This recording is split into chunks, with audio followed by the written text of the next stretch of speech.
Good morning, and thank you for joining us for this month's US MAP webinar.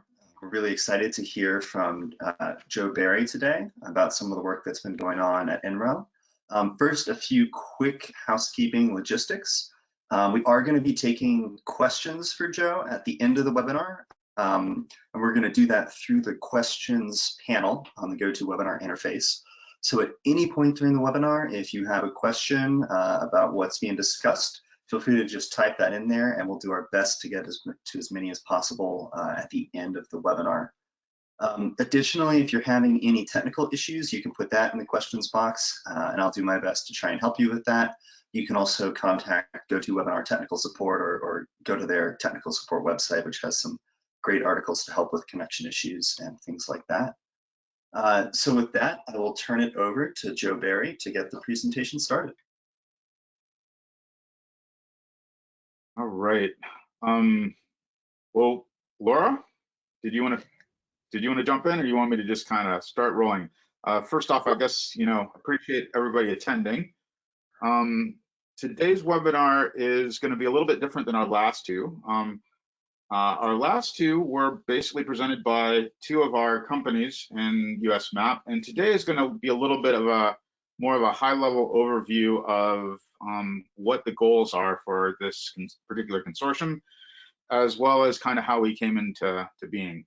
I will provide at the beginning a little bit of an overview, but it'll be pretty rapid and pretty quick, with the notion that most folks who are here have a pretty good sense about why we're excited about this class of materials in the metal halide perovskite systems. I do like to thank people at the beginning so that I don't neglect to do it at the end. And obviously the folks and companies that are involved in US MAP are a key component of what it is that we're trying to achieve here. Blue Dot, EMC, First Solar, Hunt Perovskite Technologies, Swift Solar, Tandem PV, as well as our university partners in the University of North Carolina, Chapel Hill, University of Toledo and the Wright Center for Photovoltaics, and the University of Washington in their Clean Energy Testbed, as well as, of course, my home institution of the National Renewable Energy Lab. I do also want to thank our broader kind of perovskite photovoltaic team at NREL, who really provide the foundation from which we've gotten into these activities in US MAP. And a lot of those people are here. We have very close collaborators up at the University of Colorado at Boulder, as well as kind of across the country, and a few of them who collaborate with us directly on PV are listed here, as well as Laura Schellis, who's been the co-PI of the efforts that we do for DOE at NREL. I also want to highlight, because it will pertain to the Semiconductor 4.0 component of where we are thinking ahead in terms of application spaces in the context of this consortium of US MAP. And I'd like to highlight this Choice Center, the Center for Hybrid Organic and Inorganic Semiconductors for Energy, where we really look at fundamental aspects of hybrid semiconductor systems for solar, but really beyond that as well. And that's led by Matt Beard, one of my good colleagues at NREL, as well as Jinsong Huang at the University of North Carolina, Chapel Hill. But we have a number of other institutions there: Duke, University of Toledo again, University of Utah, SLAC, University of Chicago, and San Diego State. And this is the primary PIs, but if you're looking for more information, please do check out the website there, which is choiceefrc.org. All right, with that out of the way, I like to say that perovskites are now a lot like an iPad is, right? An iPad is the ubiquitous thing for any kind of tablet computer at this stage. And these days, perovskites are all the metal halide perovskites. And these were, investigated and were of interest. And here's some work that was done by MIDSI early on that was reported in Science, as well as patents associated with some of that work in the late 1990s, early 2000s. But the halide perovskites, the metal halide perovskites, are typically distinct from the oxide perovskites, which are quite abundant, in that they're completely synthetic in nature. They don't occur naturally out in the world. And they do have this ABX3 motif, which you've seen if you've been at some of the other seminars and know if you're working on these systems. The other thing that's kind of interesting about them, and this is a set of pictures that we have from this perspective by David Mitzi. In addition to making these 3D compounds that we kind of showed before, you can also dice them up and make low-dimensional structures and indeed heterostructures out of them. And that gives you the opportunity to do a lot of kind of things optoelectronically from a material perspective that mimic things that are possible in, say, the 3.5 or 2.6 compound semiconductors, but leveraging this organic flexibility with respect to material design. And again, you can see the EFRC website there. But the thing that that made the step change in terms of the research on these materials, and as I indicated, there was really important and compelling basic science and even technological work happening in these systems, was this paper by Miyasaka, where they used these materials to sensitize titania. And this was kind of the first demonstration of these in the context of the solar task. And this is a graphic that was put together by Joey Luther on our team at NREL, showing kind of what the citations looked like after this work came out and people became aware that they could make very good PV materials out of them. And soon after this work by Miyasaka, there was also this work by Henry Snaith, and along with Miyasaka, looking at these systems, and again, that kind of prompted the revolution. So I started at NREL out here in 2006, and as you can see, perovskites were not really a thing at that point. But after these reports and subsequent improvements, very quickly they established themselves as really excellent photovoltaic materials. And if we zoom in on the perovskite line, it's both rapid and it's increasing very, very quickly in terms of the overall performance and efficiency, with current state of the art at above 25.5%. So that's quite a remarkable thing. Now, as a semiconductor physicist who works on PV, I have to show the band structure, and this is kind of what we target from an electronics perspective in terms of the bands and energetics for a PV system. And the thing that's remarkable is that the perovskites really just allow us to execute this kind of structure very, very well and very, very effectively. And I highlight this paper because, at least for me, I remember sitting in a meeting and on my laptop Googling about these materials, and pulled up this paper by Van Schiffgaard and Walsh, and looked at this band structure and thought, okay, yeah, these are going to be really good PV materials. And indeed, if we look at how they perform relative to a lot of the other state-of-the-art materials like gallium arsenide, right, we have very large fractions of the detailed balance thermodynamic limit for the voltage that we can extract from these things. They absorb very, very well. They do all the things that we need for a photovoltaic material to essentially do.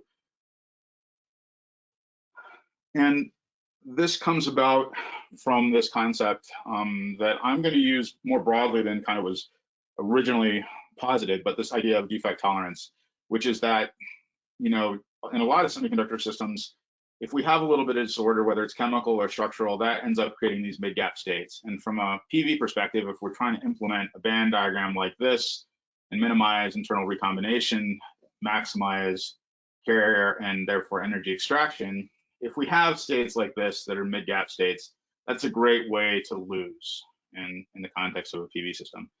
In contrast, for these ABX3 kind of materials, the defects that we get that are the primary defects when we try to form the materials don't show up in the gap. They show up either right at the edge, which means they're effectively, again, not in the gap, or quite far in the conduction and valence bands, respectively. And again, this is kind of the structural motif. The other thing that's really compelling, and this was work that was done by Giles Epperon and Henry Snaith's group at the time, is that they allow for tunability of the electronic gap. So this, again, is very similar in some ways to what we would imagine doing, and we in fact have done really, really successfully, aside from the cost component, in the 3.5 compound semiconductor systems, where we can tune the electronic gap over a range by alloying in different substituents on this ABX3 lattice. We can, in this case, since these are hybrid systems, change, the methylammonium from indium cesium as well as iodide and bromide. We can also add chlorine in here. And then, lead and tin are the two metals, with lead being the dominant one. And the thing that tuning really buys us is access to the top part of this efficiency chart, to efficiencies that are in excess of 30%. It's a challenge, right? We still haven't quite got there, but you obviously have in addition to the pure perovskite single junction absorber line that we zoomed in on a minute ago, and I'll zoom in on again, we also have the silicon perovskite tandem line that's, clearly exceeded what can be done in silicon by itself, but is rapidly approaching this 30% mark, which would, be a significant improvement for ground mount terrestrial power generation via solar, if we can get to those kind of efficiencies. But of course, if you want to be a real solar cell material and real solar cell technology, it's not enough to be very efficient. You have to have a couple other things. You have to have the stability, and you have to have the scalability. And the stability is one of the things that's an outstanding question. Again, for those of you who are cognizant of it, this is a review article that we put together a while ago in terms of our perspective at NREL on what is required to succeed, and how we should think about kind of evaluating stability for these systems. But obviously we need for solar cells to go out in the world and ideally last for at least 3 decades, potentially more, depending upon who you want to listen to, but certainly more than a decade, let's say. And the other thing that we want to consider is that we'd really like to get our answers about, right? I mean, at a very basic level, the question of stability is, what measurement can I do at time equals 0 that maybe takes me 10 minutes that will tell me where something is in 30 years? And that's a pretty tough challenge.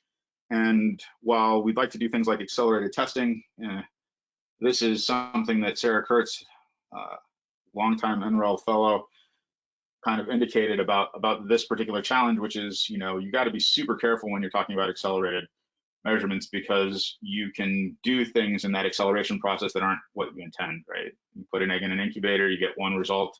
You put it in boiling water, you get a very, very different result. So that's something that is indeed a challenge. But one of the ways that we thought about this and kind of conceptualized it is that there are different levels as we kind of move from materials to devices and from devices to modules. And at the time that we put the article together, most of the work that we're doing was really down in these 2 areas. But increasingly, as the technology has advanced, and this relates to how we've arrived kind of at this consortium, we're pushing very, very rapidly into this level 3 of modules and what it is required to essentially get things like this tested in a way that can be bankable and can address energy generation needs at scale. It is useful to have some perspective on this particular aspect as well, right? I always get this question, well, when will they be stable? And it is also a true statement. You don't get to ask the question of stability if you don't have, your performance kind of handled, which I think everybody has agreed that the perovskites have kind of done at this stage. But it's also useful to look at how we evaluate performance of cells, and note that, the way they used to do it is not a way that would be acceptable now. When the first practical solar cell was reported by these guys, the way they reported it would not be acceptable for the NREL chart, right? That would not make a point, because they didn't do it in the way that we now test them, that is kind of, for the certification process, and really reflects kind of the PCE of that device. It's also true that if you consider what we do when we're evaluating just the power conversion efficiency of a solar cell, we don't worry about a lot of the details that would be related to how, say, a module might perform out in the world, right? Even when we do module efficiencies, we don't worry about these questions of, say, variability of cloud cover, temperature, and spectra until we're really looking at evaluating fleets of PV systems or solar farms, for example. And instead, what we've done when we look at a PCE measurement and certification is we've reduced this to this basic question of, what we want to know, which is power in versus power out, right? How much solar radiance we have in, light power, and then how much of that we really harvest as energy. But so while we've addressed this, this is a massive challenge technically because of what it really demands of us to know about the materials. And I'm happy to talk about that in more detail about how we think about that. But the other element here is really this question of scale.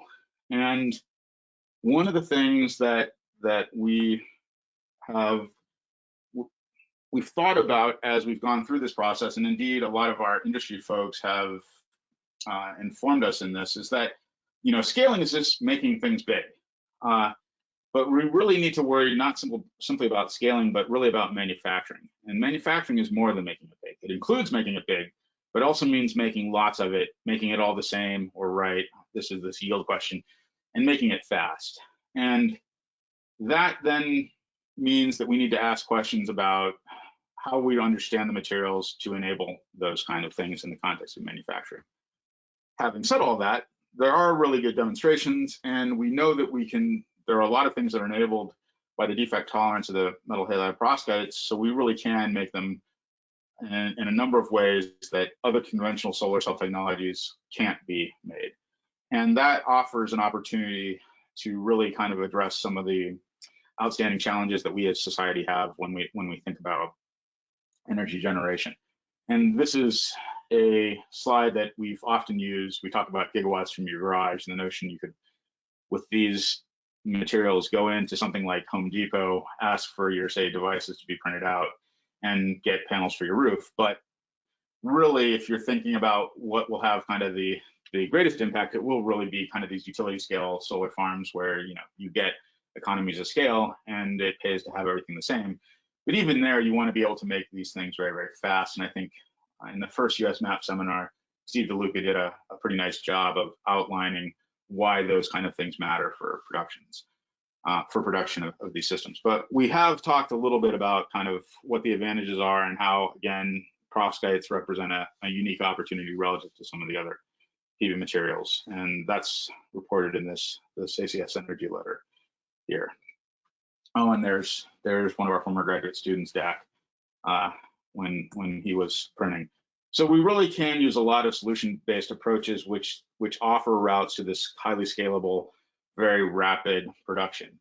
But we shouldn't discount the existence of vapor phase approaches, which, clearly there are thin film technologies that have been successful in this regard. And one of the other compelling things about perovskites is we aren't tied to any one single approach. Solution is really, really compelling. All the record cells at the moment really are solution-based, but vapor phase is a viable approach as well. And this is work that was, I believe, out of the University of Toledo, looking at what a production of perovskite-based single junction modules would look like via a vapor phase approach, and that this could be quite cost effective and quite scalable. There are some other references here on looking at the LCA lifecycle analysis of perovskite devices, as well as other approaches to scaling that are listed there. Now, having said that, this is kind of a graph that comes out of this review article we did a number of years ago. It was in 2018 here, as the DOI indicates. But there's clearly a gap between perovskite solar cells shown here and the other thin film technologies, most notably CAD-TEL. And so there are questions about, well, why is it we have this particular gap? Having said that, I would also draw your attention to this particular chart that's produced by the Certification and Efficiency Group at NREL, which is the module efficiency chart. And so where that review was done, which is in 2018, this is where things kind of stood. And you can see that shortly after that review, there was a published result by Toshiba of a submodule. I can't remember exactly what size it was, but it was in this lower range between 200 and 800 centimeters squared. But just in the last, let's say, year and a half or so, the efficiency of those systems has rapidly improved, where now we have a record efficiency of 17.9. And I've heard rumors from Nikos Kopadakis, who runs our certification group, that this will be exceeded in the near future. in terms of a report on the chart. So that's really beginning to close in very rapidly to these other thin film technologies, most notably CAD-TEL, although one has the caveat that First Solar is working at a much, much larger size yet. But it does offer the promise that we could get to those kind of sizes and those kind of scales. Still, there's the question of stability. So, all right, that's kind of the 50,000 foot overview of the technology. So at NREL, we have this program that's a core program for the DOE Solar Energy Technology Office of de-risking halide perovskite solar cells. And you can see, and indeed, I think you can find it online, you know, what the activity looks like. This is what the overview is. Our objective is to really kind of do the kind of science that will help move perovskites from something that we do in the lab to something that is really helping us out in the world. At you know, that's what gets us up in the morning. That's what all the work, all the papers is kind of about. And if then you look at what the tasks are in this particular agreement, unsurprisingly, they kind of map to this diagram, this Venn diagram I've shown, right? We have mechanisms of halide perovskite stability, right? So here we got the green. I should have color coded them. We have limits of efficiency, right? So that relates to performance. We have the science of scaling, which I've now changed to manufacturability. But we also have this last task, stakeholder engagement. And this is kind of where the story of how it is we've arrived at the US MAP consortium. We were asked to basically, as part of this stakeholder engagement, you know, do things like public presentations, colloquia, you know, talks at conferences, but we're also asked to engage with industry directly and find out kind of what their bottlenecks were, make sure that we understood their perspective about what is required for the technology to really be successful. And so in doing that, we had our first perovskite roundtable, February 7th and 8th of 2019. And we basically issued invitations to a number of US-based companies, PV companies.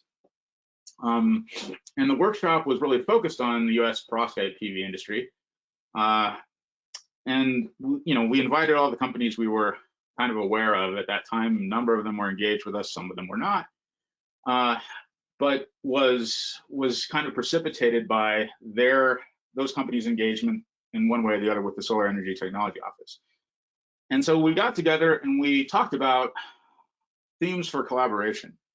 Because, you know, obviously at NREL, we were engaged with a number of the companies, and certainly we were seeing that they had kind of similar technical challenges that seemed like they were common, but not really core to their primary aspects of their technology, but, you know, we're going to have to be handled to really get to market.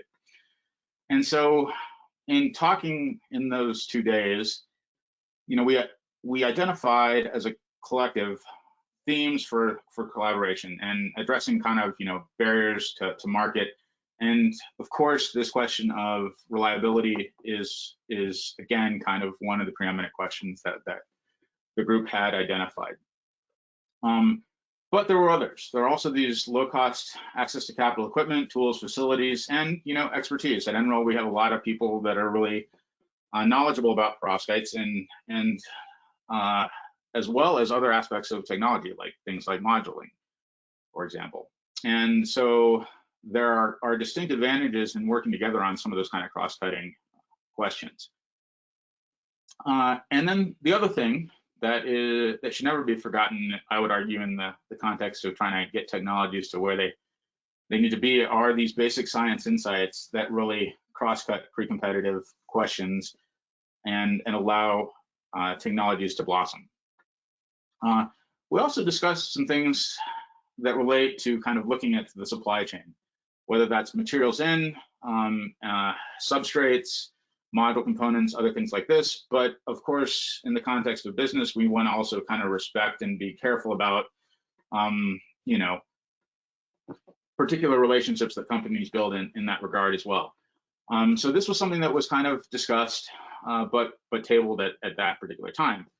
In addition, the group then identified what a collaboration or consortium would really focus on that would help drive PV industry and perovskites kind of forward. And these were the list of things that were identified in that. And it includes durability testing, again, but analytic tools, microscopy, various types of tests, which can be somewhat challenging in the metal halide perovskites, although we're getting notably better at that.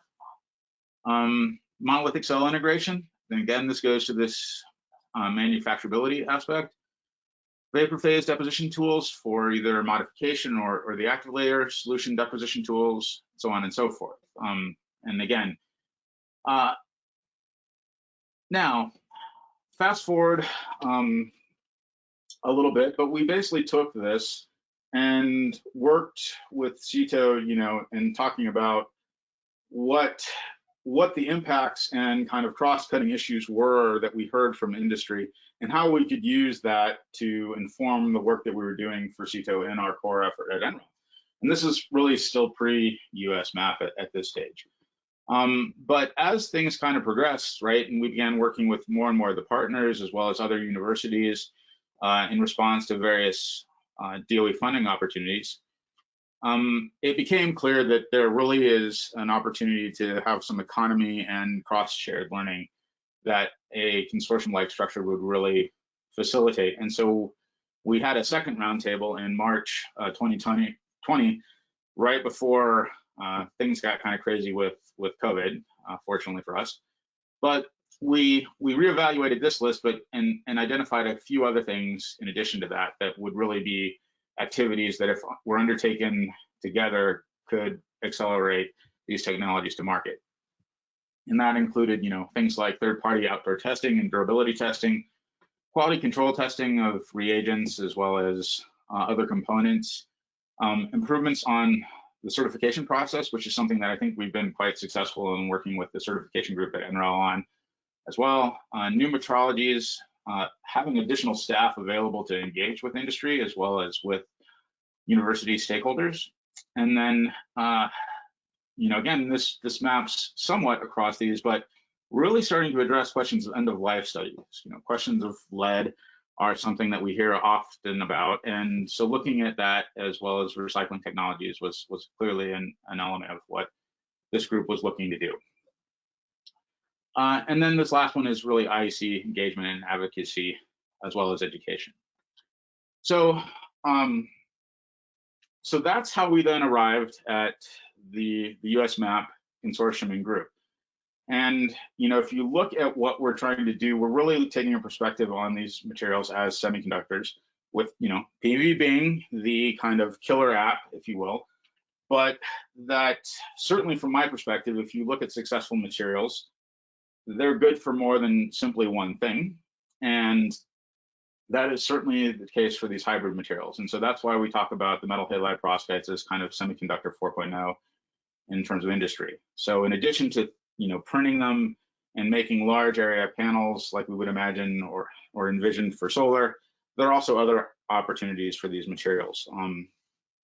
And those include, so for US MAP, we are focused on this question about making sure that we're positioning companies in the US to lead in domestic solar manufacturing, and really establishing that they have not only the material supply, substrate supply, all these kind of things, but also the basic science and technology that really enables them to get to market, so that we can address things like solar farms, but also other applications, lightweighting for various DoD kind of applications, as well as dynamic windows or building integrated kind of PV systems.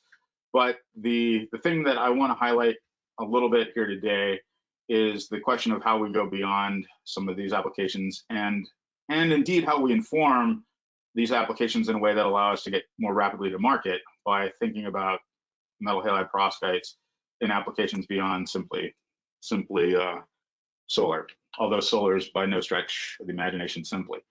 And if you look at kind of other application spaces where metal halide perovskites have shown good promise, there are, at least our understanding, displays that are using metal halide perovskite quantum dots as essentially phosphors, as well as direct emission, although again, some of the kind of questions about how you evaluate the stability there mimic things that we worry about in the context of photovoltaics, although clearly you don't put your cell phone on your roof for 30 years and expect it to work. So there are some advantages in looking at this application space. Medical imaging, X-ray detectors is another application, as well as thermal imaging, which is shown here. And there are also some other kind of interesting applications for replacing other types of sensors in things like defense applications, where traditionally you've used, say, piezoelectric kind of strain gauges, for example. So we are starting to think about how these kind of applications can really inform us in a cross-cutting way that can, again, accelerate to market a lot of these different types of technologies that are based on metal halide perovskites. You know, we are worried about kind of how it is that we can, in the US, be the leaders in these technologies. You know, obviously, I would consider this to be a friendly kind of competition, but if we, you know, if we evaluate it, China is investing a lot in these kind of materials, and we do want to keep up. And this is a researcher who's at a university in China, Yixin, who you know, was one of the people that helped establish our work at NREL. And so I was able to visit him a few years ago, but you can see they're working at quite large form factors here with metal halide perovskite devices already. And you know, there are clear efforts in industry and the partners that we have both at NREL, as well as, you know, partnerships that a number of different universities have that are moving things forward. And there are traditional kind of mechanisms to get that research funded, but there are outstanding these questions of how do we work together to really accelerate everybody and lift all boats, so to speak, getting to market.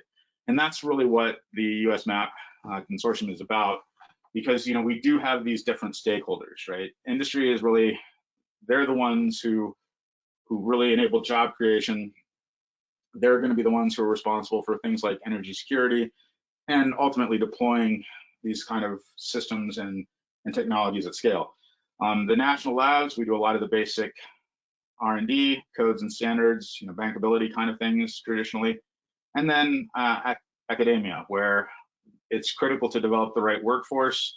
Also, you know, are great partners in a lot of these basic science kind of concepts, and moving things forward. So that then was the basis for really establishing the consortium, and that was done, I believe, officially on April 29th. That's a date I can remember because it happens to be my birthday, where we really got this consortium launched, and we signed all the kind of paperwork that you need to do to make sure that everybody's IP is protected, but you're in position to collaborate effectively together.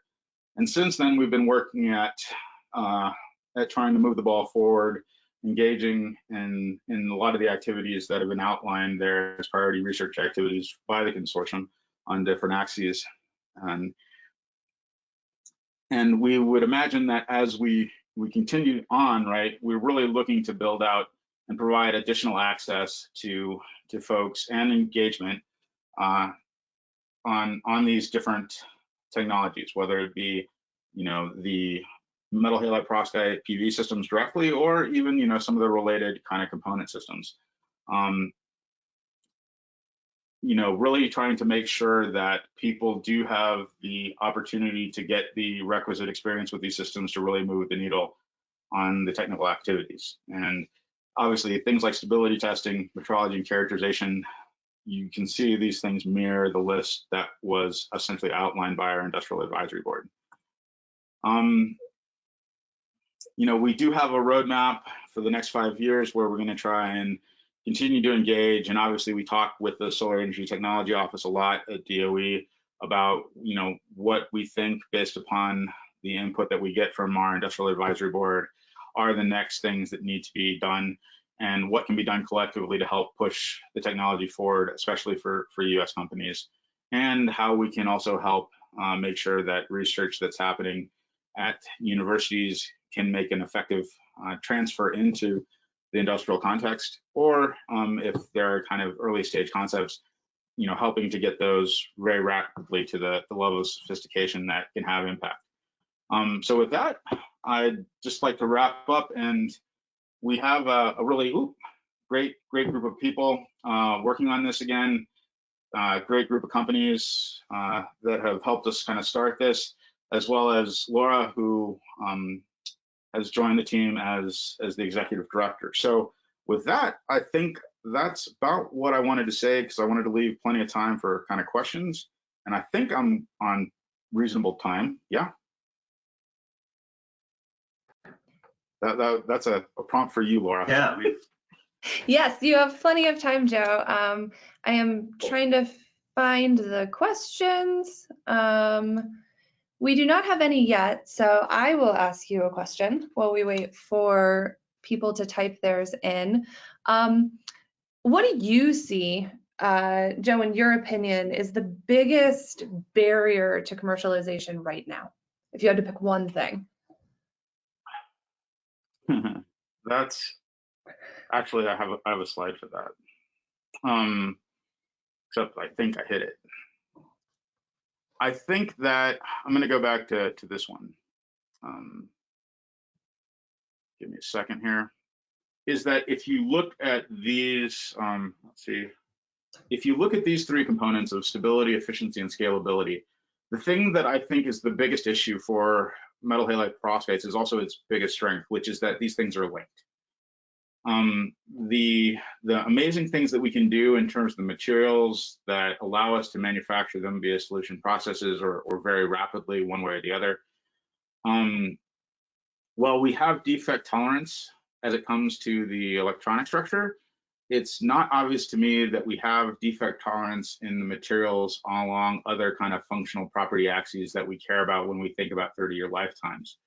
And I think some of that is linked to how it is we put these things together. In other words, if I'm spin coating these materials and I'm evaluating their stability, the thing that I worry about is that if I move to an industrial process that that is distinctly different in terms of how the materials are formed and what their microstructure looks like, I may be able to get a photovoltaic device that performs about the same, but its stability may be very different unless I manage it. So I think that that's one of the big outstanding questions that I see for the community, and is indeed part of the reason why I think it's super important that efforts like we have at NREL really dovetail with questions that are asked by industrial partners when they think about doing things like Steve DeLuca outlined, as well as having kind of these perspectives that Michael Irwin outlined in his talk as well. Great. So we're starting to get some questions in, and I think your comment plays into this first one pretty well. Before I ask these questions, I'm going to apologize to everyone in advance for likely butchering your names. I will try my best. So this is from Sharif Khalifa. Can you comment on where things stand for the manufacturing throughput of solution versus vapor processing? Solution is strongly marketed for MHP now.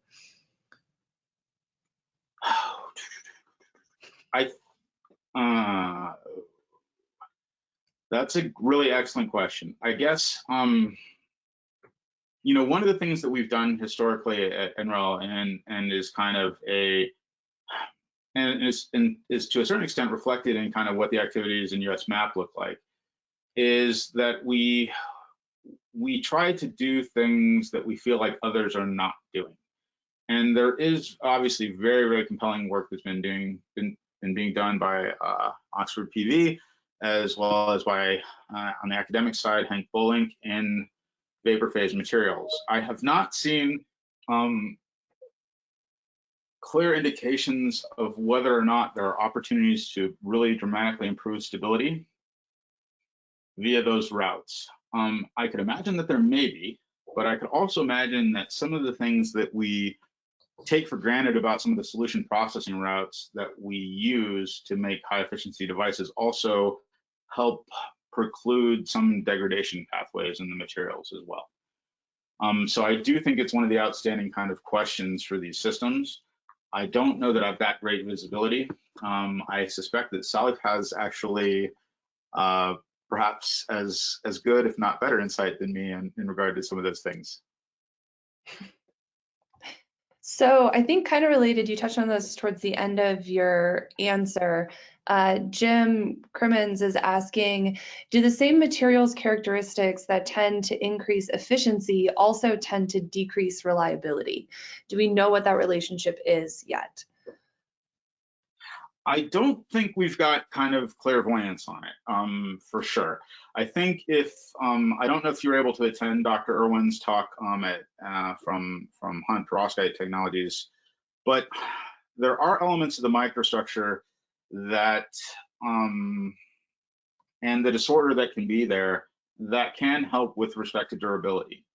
Having said that, it's also quite clear that there are some defects, things like, for example, halide vacancies that do seem to be correlated with the notion that as we remove them, make the materials more perfect, and they perform at a higher level, that the stability improves, right?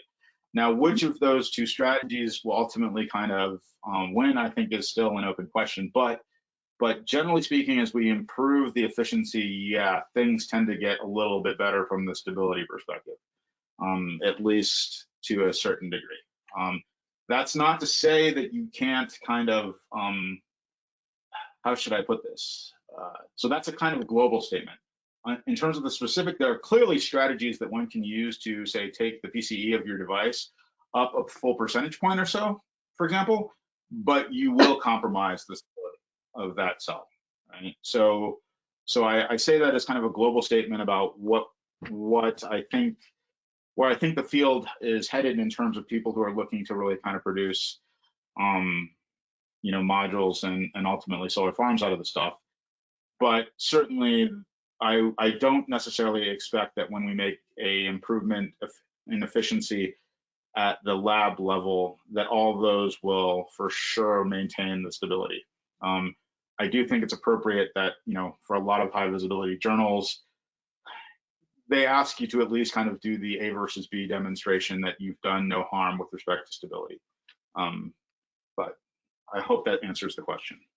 Yeah, so I think kind of related to that, here's a follow-up. Can we confidently say that MHP modules must survive for 25 years to be competitive with CadTel or silicon even? So that's a great question. So there's actually some really nice work that was done by Joel Jean of Swift, who's one of our partners, where they looked at the techno-economics along with a couple other people. I think Joel graduated from MIT, and so I believe he wrote up that work with a couple of his mentors during his PhD time, evaluating what the techno-economics look like as you think about shorter duration. So I do think there are opportunities for shorter time periods and lifetimes. Without me going into a silicon diatribe, which I'm sure that my colleagues at NREL would prefer that I not do. The adage is, you can have it cheap, you can have it efficient, and you can have it stable, but not all simultaneously, right? Even for silicon. So I do think that there are opportunities to have shorter duration. I do think that also couples to questions of what life cycle looks like, because if you look at repowering in the US, the notion of a 30-year module presumes that the technology isn't going to move forward in terms of efficiency. Do you really want a 30-year module? I don't know. Maybe you want some of the components to last 30 years, but if the technology keeps moving forward and you have a path to recycling the component materials effectively, which it has been something that the metal halide perovskites have been shown to do quite effectively, then having something at 15 years for the absorber and the active layer materials, the cell level kind of components in a module that could be essentially pulled out and while leaving, say, the glass encapsulation and moduling and racking in place. Is that a viable strategy? I think that's something that will have to be evaluated very carefully, because I look at kind of the time constants for repowering silicon-based power plants in the US, and it's actually remarkably fast, even if you consider that they're doing, ostensibly the technology can last 30 years. it's a much shorter duration. Now, whether that's a messed up kind of economy created by regulations is another open question, I suppose. Did I answer it, Laura?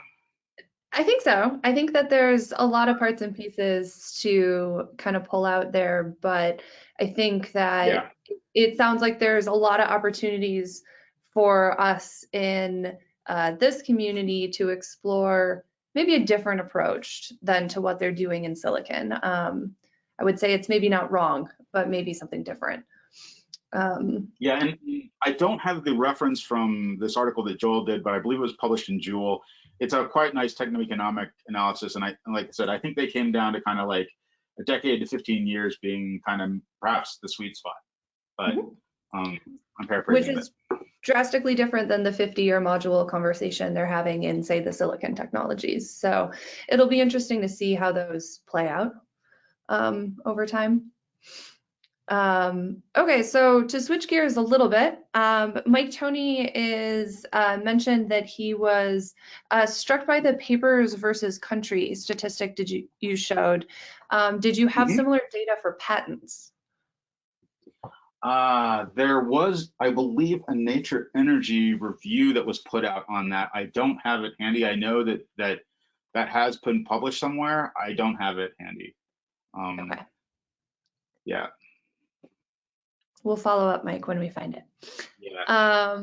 So again, going kind of down a different path, Sean Shaheen is asking, what do you envision as the next application beyond PV that will gain significant attention and resources? I like X-ray detectors. I'm not gonna lie. I like detector applications generally, but X-ray detectors are kind of an interesting one. From a homeland security kind of perspective, as you know, there are some aspects of being able to go to larger areas and improve sensitivity, as well as for medical imaging. That would be another kind of application where it's high value, and going to a larger area, improve performance, even if you relative kind of incumbents. The other way to say that is that the incumbents are relatively weak in the application space, and so there's a lot of opportunity there. And I'm presupposing that you know, LEDs is already kind of, you know, or certainly displays is already kind of happening. If you will. So I like X-ray detectors, but I wouldn't rule out. There's certainly things that I'm super interested in that would be related to things like next generation computing, for example. But I think those are a little bit farther out. Great. I know I'm certainly excited to hear some applications that are beyond just PV. It's definitely an interesting material. So to get into some more of the details about the material, we have a question from Taiwan, from Anisha. What are the challenges in thin film processing for large areas?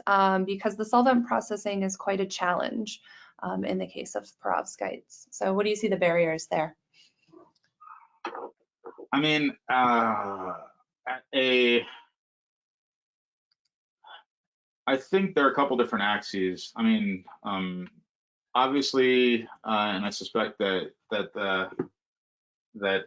Anisha is kind of cognizant of, you know, the challenges of homogeneity are tricky to manage for sure. And given that I think that they relate back to questions of stability, I think if you think about where the root causes are for that, it comes back to some of the chemistry of the materials in solution, and the fact that it's evolving rapidly as we process it, right? This is work that's been done by Nikita Noel, as well as our group at NREL, in terms of looking at instability. That's clearly a very closely related challenge. Now, there are ways to essentially overcome that from an engineering perspective, but if we don't really understand it in detail, it could be very difficult to control and might be something that you know, really impinges on our ability to make things at the kind of scale and at the speed and yield that we will need to have PV be successful. So that's that's clearly a question. I would note though that that is going to likely be coupled with substrate considerations as well. You know, if you're coating on something that's non-uniform with materials that are relatively low energy in terms of their formation, the ability to have that substrate formation interaction,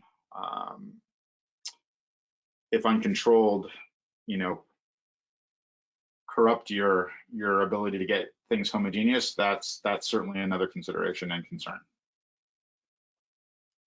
Did I answer it? I think so. So another slightly more detailed question focused on the stable back contacts work. Many high efficiency cells in the literature still use gold as a back contact material. Do you think that molybdenum or vanadium oxide based back contacts can be used without much of an efficiency loss? And what are the challenges and opportunities there? So molybdenum or vanadium oxide based back contacts. I think there are opportunities there for sure. Again, you know, so those will create their own kind of chemical and indeed electrochemical interaction challenges. I'd note that if you look at the gold situation, right, there's what I think certainly is a very nice paper by Ross Kerner and Barry Rand that I was also involved in, where they show kind of the electrochemical kind of considerations for gold. And I worry a lot about kind of direct contact of metals with the perovskites in that context. But then that means that there are very effective strategies in terms of mitigating some of those as it would pertain to things like molecular modifiers at those interfaces, whether they be organic. Well, I think they're likely to be organic because of the design flexibility you have there. So I do think that there are a lot of opportunities there. Yeah. Great. So I'm going to switch gears again and get back to this discussion on recycling. So I have a question from Nicholas Johnson. Nicholas, I'm a little confused in the question, so if I don't ask exactly what you want, please type it in again. But I believe they're asking what recycling technologies are currently being explored for metal halide perovskite solar cells, and what are the major challenges that need to be addressed at this stage to further develop the technologies? Yeah, so that's kind of an interesting question, and we've had actually a lot of discussion around it. I mean, so certainly there are a number of groups, including work that NREL has participated in, where, you know, essentially collecting up the component materials, separating them, you know, and then making solar cells out of, you know, essentially recycled, reused substituents is possible. The challenge, I think, comes to when we think about the flat glass that, I mean, if you're using that kind of substrate, and what recycling of those materials looks like. I mean, could you think about, you know, certainly there's work from the University of Sheffield looking at kind of foil-based approaches, right? And indeed, it harkens back to this question that was just asked about kind of molybdenum kind of back contacts and things. So I do think that there's a challenge of how do you get, say, things that are in the field that are no longer in service out of the field in a way that maximizes your ability to, you know, refurbish, reuse, or recycle those components. And there are clearly some things that would say lie outside the purview of just pure material science in terms of, like, you know, practicalities of shipping and stuff like this, right? Having said that, aside from the flat glass component, if you're willing to kind of crush the stuff up, I mean, I believe First Solar has shown pretty effectively that in the case of CAD-based thin films, you know, you can recycle those materials very effectively, although they aren't recovering some of the components that from a perovskite perspective would be high embodied energy in terms of the, you know, transparent conducting oxides in the glass. You know, clearly that's a template, but thinking through that at scale and what the, you know, the timeline is for those modules, i.e. how stable they'll be out in the field, stable/durable they'll be out in the field is still a critical question, because you still need to exceed the energy payback time for those systems by hopefully, orders of magnitude. Great. So we're getting close to the end of our hour, and we've gone through, I believe, all of the questions. So I'm going to ask you one fun question to close out, Joe. What is your prediction for how many years it'll be until I can buy a perovskite module for the roof of my house? 3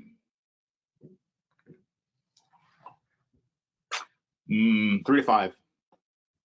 3 to 5. All right. If you're right, I'll buy you a beer.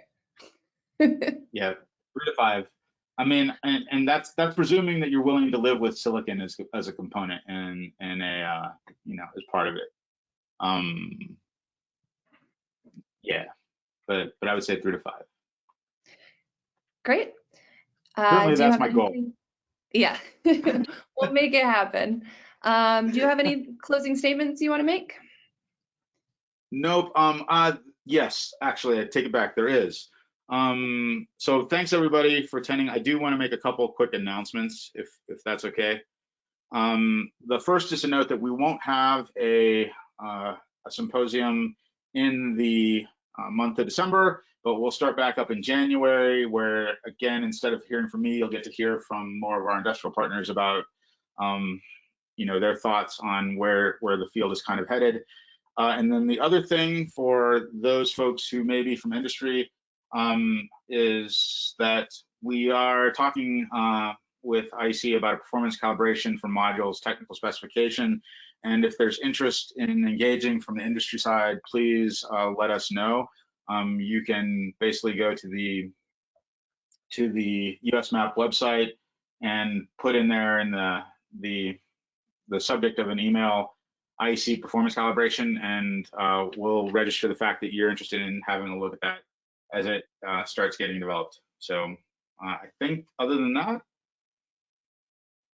appreciate everybody's time.